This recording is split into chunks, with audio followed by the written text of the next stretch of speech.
My name is David Gerson. I'm the Executive Director of Loaves and Fishes of Contra, Costa County. I've been with the agency since 2011. Loaves and Fishes has been operating in Contra Costa County for 30 years. We've now have served over 4 million meals. We now operate 5 dining rooms along what I call the Highway 4 corridor from Martinez out to Oakley. We open up every day for a lunch meal from 11 to 12:45. I am a lawyer by training. I worked as a lawyer in the Bay Area for about 25 years. My specialty was corporate tax and mergers and acquisitions. During my time as a lawyer, I'd spent a fair amount of time volunteering and being on local boards of nonprofits that focus on basic necessities. And I decided that that would be my next career. I enjoyed my work so much as a volunteer that I went out and looked for a job in the safety net area, and I ended up here at Loaves and Fishes, which is perfect because it's in my community. You know, I live in Lafayette, California. And I feel a strong connection to doing some good where I live in Contra Costa County. You know, I am I guess you'd call a bleeding heart liberal.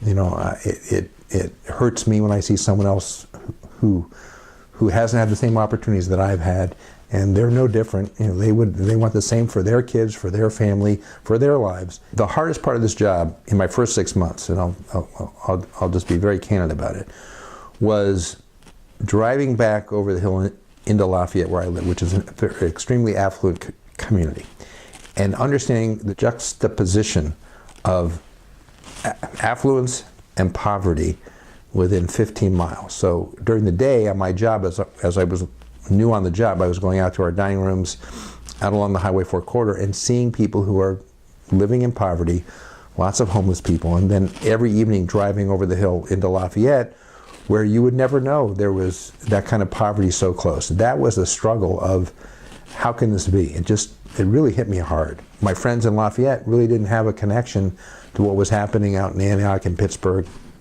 where there were large populations of people who had just lost their jobs, their homes, and were really struggling. It just wasn't a connection.